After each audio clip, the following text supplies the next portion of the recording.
Hi kids, I'm Sherry Hawkins, the park interpreter here at Hampson Archeological Museum State Park in Wilson, Arkansas.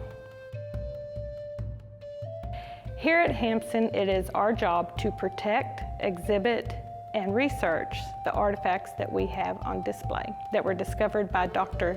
James K. Hampson. Dr. Hampson was an amateur archaeologist who collected all the artifacts that we have on display at our museum. The site was within an 80-mile radius of his particular home, and he studied all of the artifacts and collected them from that region. So here in the museum, we have many unique items. One of our most important pieces is our human head effigy, also referred to as a head pot. There are 138 head pots ever found in the world, 90 of them in Arkansas. Ours is known as a death vessel because its eyes are shut and its lips are slightly parted.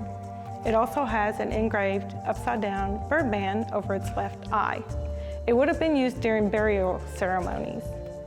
A lot of these were created to look like somebody within the community of high importance, maybe a chief or a warrior or even the medicine person. To my right, you will see a game that the American Indians played during their time here in this area. The game is called Chunky. The players with the spears actually throw their spears to where they think that the disc will land. The other player rolls the disc, and whoever gets the closest gets the point. We think that they also used it for training, because if you can hit a disc that small, then you could hit a bird, a fish, a deer. You would bring food home to your family, so it was also for training as well as for fun.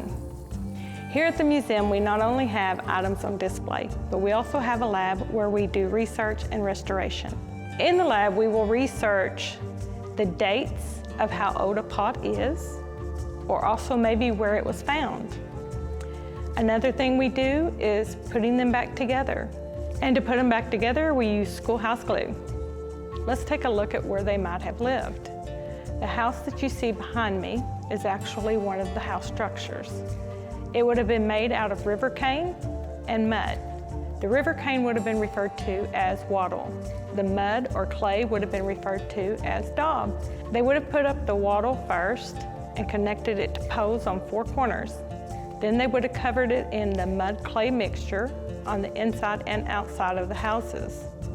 The reason they did it on both sides of the wall is because during the winter it would keep the homes warmer, and during the summer it would have kept the houses cooler. Let's take a look at some of the items that might have been in those homes. Ceramic pots for cooking, for drinking, for carrying water, for storing stuff. So these were some of their plain pots. Sometimes they wanted to reflect on something that was important to them. We also had pots that had eagle heads on them. They have some that actually look like bats and hawks. These are all things that were important to their community that they used during special times of the year. And now I'm going to show you how you can make some of this at home. All you'll need to do is get your parents to go to the local craft store and pick you up some air dry clay. You will pinch off a piece of that clay, and the first thing we're going to make is called a coil pot. And this is what it will look like. You will take smaller sections of your clay and roll them out into snakes.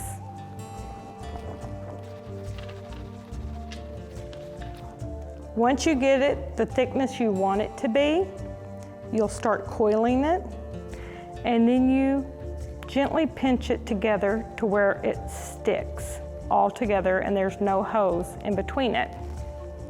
Then what you're going to do is create another one to start building on top of the bottom of your vessel. And then you start building. And each time you go around, you gently press it onto the pieces underneath it so that it will stick and there will be no holes. Once you get finished, you put it in a dry, warm place. After you've let your coil pot dry for a day, you can get a stone and start smoothing at it, where all the coils meet together. That way when it's finished, it will be smooth like this vessel.